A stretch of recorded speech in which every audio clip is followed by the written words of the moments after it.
Hello, ഇന്ന് നമുക്ക് വളരെ സിമ്പിളായിട്ട് ഒരു ചിക്കൻ കറി തയ്യാറാക്കാം. അപ്പം അതിലേക്ക് വേണ്ട ഇൻഗ്രീഡിയൻസ് എന്തൊക്കെയാണെന്ന് നമുക്ക് നോക്കിയാലോ. അതിനായിട്ട് നമുക്ക് ആവശ്യമായിട്ടുള്ള ചിക്കൻ എടുത്ത് അതിലേക്ക് കുറച്ച് മഞ്ഞൾപ്പൊടി ചേർക്കാം. അതിനോടൊപ്പം കുറച്ച് മുളക് പൊടിയും ഉപ്പും ചേർത്തിട്ട് നന്നായിട്ട് മിക്സാക്കി വെക്കാം. നമുക്ക് ഈ ചിക്കനെ ഒന്ന് just fry ചെയ്തെടുക്കാനുള്ളതാണ്.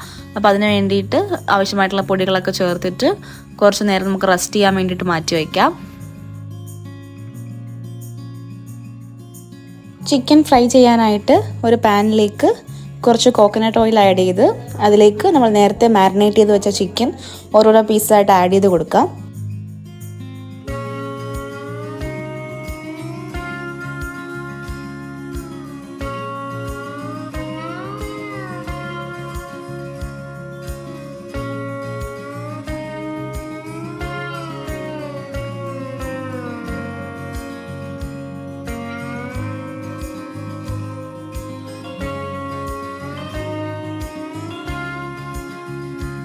Chicken over fry ആവണ്ട, ജസ്റ്റ് ഒന്ന് ഫ്രൈ ആക്കി മാത്രം എടുത്താൽ മതി.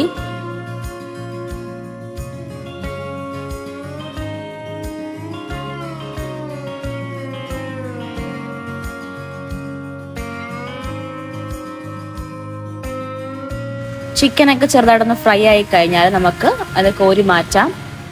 ശേഷം ഇതേ പാനിലേക്ക് കുറച്ചുകൂടെ ഓയിൽ ആഡ് ചെയ്തിട്ട് നമുക്ക് ആവശ്യത്തിനുള്ള സവോള ഇതിലേക്ക് ചേർത്ത് കൊടുത്ത് നന്നായിട്ടൊന്ന് വഴറ്റിയെടുക്കാം.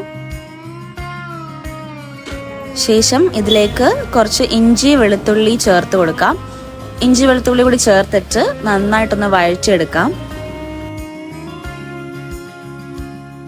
സവാളയൊക്കെ ഒന്ന് വഴണ്ടു വരുമ്പോഴേക്കും നമുക്കിതിലേക്ക് ആവശ്യമായിട്ടുള്ള തക്കാളി ചേർത്ത് കൊടുക്കാം. ഇതെല്ലാം കൂടി ഒന്ന് വഴണ്ടു വരുമ്പോഴേക്കും നമുക്കിതിലേക്ക് ആവശ്യമായിട്ടുള്ള പൊടികൾ ചേർക്കാം. ഇതിലേക്ക് കുറച്ച് മഞ്ഞൾപ്പൊടി, മുളക് പൊടി, മല്ലിപ്പൊടി, ചിക്കൻ മസാല, ഉപ്പ് ചേർത്തിട്ട് നന്നായിട്ടൊന്ന് വഴറ്റിയെടുക്കുക. നന്നായിട്ട് ബ്രൗൺ കളർ ആവുന്നവരെ ഒന്ന് വഴറ്റിയെടുക്കണം.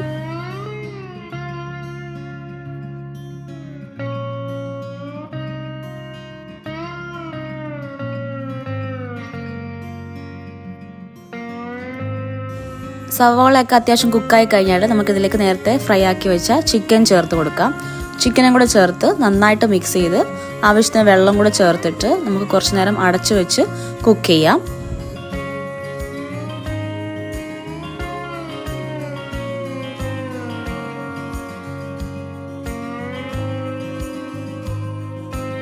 ഒരു 15 to 20 മിനിറ്റ്സ് നമുക്കിത് ലോ ഫ്ലെയിമിൽ വെച്ചിട്ട് നന്നായിട്ട് കുക്കാക്കി എടുക്കാം.